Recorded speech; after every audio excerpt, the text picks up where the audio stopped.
Hey everyone, Esteban Gill here. I'm a fashion and wedding photographer based out of Guilford, Connecticut. Today, we're talking about Adobe's new implementation of AI culling and how it stacks up against Aftershoot. As someone who's been a big fan of Aftershoot's AI culling for a very long time, I'll be the first to say, the more competition we have, the better it is for the industry and for us photographers. With that being said, I wanted to put both of them side by side to see how Lightroom stacks up against Aftershoot. So, for this test, I ran a fashion campaign that I photographed a few weeks ago, and I compared the results based on a few different categories. So, has Adobe finally caught up, or is Aftershoot still the king of AI culling? Let's find out. All right, let's dive into the results. So for the first category is genre support. For this test, I ran a total of 1,356 portrait images. Now, here's where the first downside I noticed with Lightroom. It seems to be recommended only for portraits, not really for any wider variety of shoots. Now, obviously, that might change over time since it's still in beta, but it's obviously a bit of a bummer that it's not really optimized for different sessions like weddings and events and sports. So, as someone that sometimes calls upwards of like 7,000 images, I'm choosing Aftershoot every time. All right, for the next category, it's speed. When I ran all 1,356 images, Lightroom took a total of 19 minutes to fully analyze and cull all the photos. Aftershoot took 16 minutes and 58 seconds to do the same exact job. So both were tested on the same machine, MacBook Pro 14-inch M2 from 2021. So your mileage may vary depending on your own system's processing power. For the next category, we're reviewing images after the cull. So this is where the experience and maturity of Aftershoot really starts to show. While it's clearly still in beta, Lightroom's functionality is still very limited, and it shows that Aftershoot has been doing this for way longer. In Lightroom, you can view selected images in a grid, and stack duplicates by capture time or visually similar images, which is a decent start, but that's pretty much about it. Aftershoot takes it way further.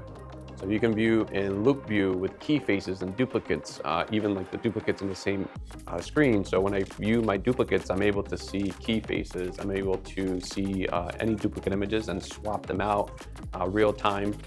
You can also use survey mode or even spray cam mode, which is one of my favorite features, which is also the one that I use pretty much when I'm training Aftershoot's AI. Plus, you can overwrite flags and stars for a much more customizable workflow, because honestly, everyone doesn't edit the same way or cull the same way. So having the ability to customize your workflow and your star ratings and your flags is definitely a big advantage that Aftershoot has. Advanced features. When it comes to the advanced features of both of the softwares, Aftershoot, again, in my opinion, comes out on top. Lightroom sorted as mostly focused, pun intended, on three main aspects: subject focus, eye focus, and eyes open. For the rejected photos, Lightroom can remove images of like documents, receipts, misfires, and exposure issues, which is pretty helpful, but it's still pretty basic. It's not really something that I'm going to use, especially for like documents and receipts. Now, Aftershoot gives you way more control. You've got the extreme cull mode. You have cull to target, which is still in beta, but it's still really good. And that's where you can pretty much tell Aftershoot exactly what percentage of images to keep, which I've used a ton of, and it's very, very good. Closed eye detection, a duplicate photo stack system that's way more advanced and easier to read, in my opinion, than what Lightroom is offering, especially since it's all on the same screen instead of having to stack and unstack duplicate images. And then you have like my absolute favorite feature of Aftershoot, which is something that I asked for a very long time, and they finally implemented it, which is the one-click cull and edit. So with that, I can get home from a wedding or session, import my images into Aftershoot. I hit one button, and I just let Aftershoot cull and edit all of my images automatically. Final thoughts. As I've said it before, the more companies that embrace AI as an essential part of our workflow, the better it is for us, the users. So Adobe's made some pretty good progress, but I still don't really think that Lightroom's culling compares to Aftershoot's. With that said, competition will always push innovation, which is amazing for the industry. And I'm genuinely excited to see where this race leads next. And that's it for today.